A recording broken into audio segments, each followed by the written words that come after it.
அதுக்கடுத்தது இந்த நிகழ்வுக்கு அப்புறமா என்ன, விழா நாயகன் முதல்வர் சி ஜோசப் விஜய் என்னும் நான். இந்த டைலாகை கேட்கறதுக்காக நிறைய பேர் தவங்காத்திருந்துருப்பீங்க. அது அந்த 5 நாளைக்கு டேய் ஏதாவது ஒன்று முடிவு வாங்கடா, ஏடா போட்டு படுத்துறீங்கன்ற மாதிரி நிறையா பேர் இருந்திருப்பீங்க.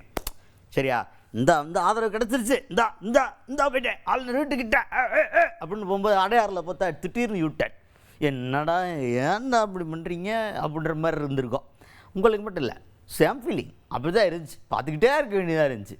நம்ம அந்த இதையாவது யாராவது வாங்கலாம்பா அப்படின்ற மாதிரி இருந்துச்சு. அப்படியெல்லாம் அதெல்லாம் தாண்டி பல சோதனைகளை தாண்டி மெஜாரிட்டியை ப்ரூவ் பண்ணி பதவி ஏற்கிறோம்டா அப்படின்னு வந்து பதவி ஏற்கும்போது ஒரு பூரிப்பு ஒன்று இருக்கும். எப்பா எவ்வளவு தடைகள், அப்போ நான் எப்படி பேசணும், ஜோசப் விஜய் எனும் நான் அப்படின்னு ஒரு முரட்டு குரல் ஆரம்பித்தார். ஆள் நிறைய லைட்டாக என்னப்பா இது திடீர்னு குரல் மாறிடுச்சு அப்படின்ற மாதிரி ஒரு ஜக்கு கொடுக்குற லெவலில் விஜய் அவர்கள் ஆரம்பித்து ஒரு மாசான உறுதிமொழியை எடுத்துக்கொண்டார் முதல்வர் சி ஜோசப் விஜய் அவர்கள்.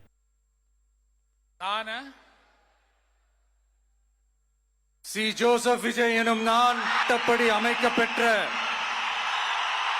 இந்திய அரசியல் அமைப்பின்பால் உண்மையான நம்பிக்கையும் மாறா பற்றும் கொண்டிருப்பேன் என்றும்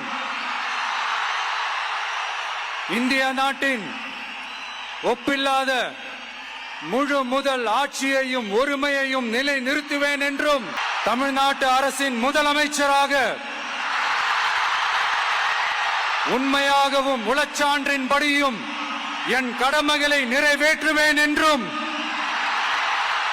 அரசியல் அமைப்பிற்கும் சட்டத்திற்கும் இணங்க அச்சமும் ஒருதலை சார்பும் இன்றி விருப்பு வெறுப்பை விலக்கி பலதரப்பட்ட மக்கள் அனைவருக்கும் நேர்மையானதை செய்வேன் என்றும் ஆண்டவன் மீது ஆணையிட்டு உறுதிமொழிகிறேன்.